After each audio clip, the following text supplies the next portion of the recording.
திருப்பாவை 5ஆம் பாடல்.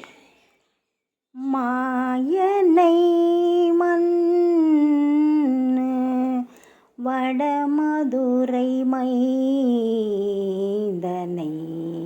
மாயனை மன்னு வடமதுரை மைந்தனை, தூய பெருநீர் யமுனை துறைவனை, ஆயர்குலத்தினில் தோன்றும் மணி விளக்கை, ஆயர்குலத்தினில்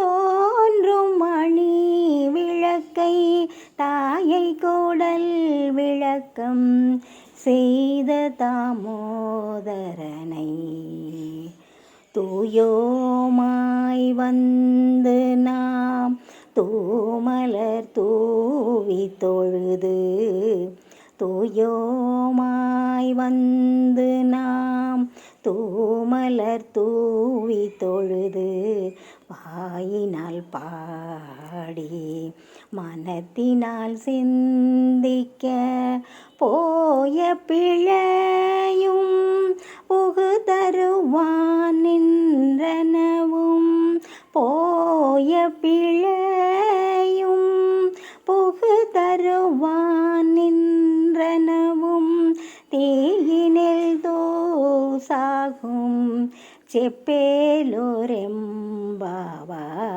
தீயினில் தூசாகும் செப்பேலோரெம்பாவாய்.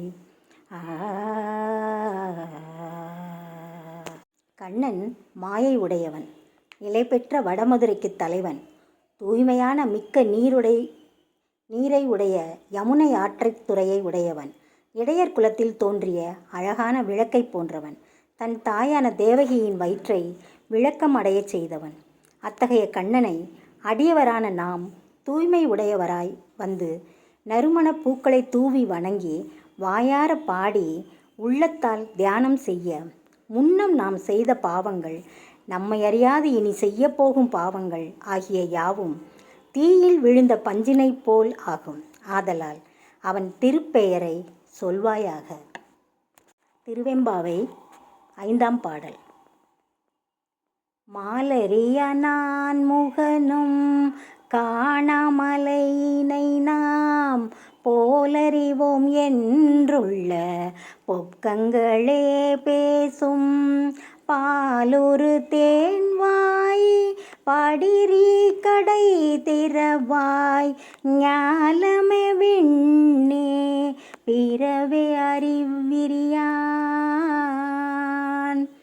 கோலமும் நம்மை ஆட்கொண்டருளி கோதாட்டும், சீலமும் பாடி சிவனே சிவனே என்று ஓலம் இடினும் உணராய் உணராய் காண், ஏல குழலி பரிசேலோரெம்பாவாய், ஏல குழலி பரிசேலோரெம்பாவாய்.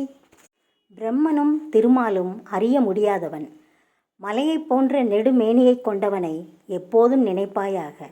வேடிக்கையாக பொய்களை பேசுகின்ற பாலும் தேனும் ஊறும் இதழை கொண்ட தந்திரக்காரியே, வாசல் கதவை திறவாமல் இருக்கின்றாயே. இந்த உலகத்தவர்களும் வானுலகத்தினரும் மற்ற உலகத்தினரும் அறிந்து கொள்வதற்கு முடியாதவர்களுடைய திருவடிவத்தையும் திருப்பாதங்களையும் நாம் வணங்கி வருவோம். நம்முடைய குற்றத்தை பொறுத்து பெரும் குணத்தை சிவபெருமான் தருவான். எனவே அவனை சரணடையும் குரலை எழுப்பியும் அதை கேட்டும் நீ தூக்கத்தை கலைக்காமல் இருக்கின்றாய். என் பாவையே, இதுவா உன் தன்மை? நாங்கள் சொல்லுவதை சற்று சிந்திப்பாயாக. திருச்சிற்றம்பலம்.